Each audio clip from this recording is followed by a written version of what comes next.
রূপ রূপ মানে সৌন্দর্য, গুণ মানে তার কার্যের যোগ্যতা, তার ব্যবহার, আচার আচরণ সব কিছু নিয়েই গুণটা বোঝায়। কিন্তু সমাজ কি তাকে বেশিরভাগ মানুষ কোনটা পছন্দ করে? রূপটা। তাই রূপের চাহিদাই বেশি।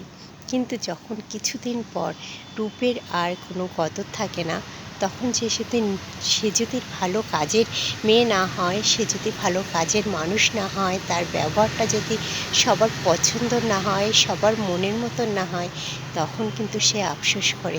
যদি একটা গুণের মতন মেয়ে পেতাম, রূপটার থেকে যদি গুণটাকে বেশি ভালো করে দেখতাম, তাহলে হয়তো ভালো হতো। জীবনটা মনে হয় আরও সুন্দর এগিয়ে যেত, জীবনে মনে হয় সুখী হতে পারতাম।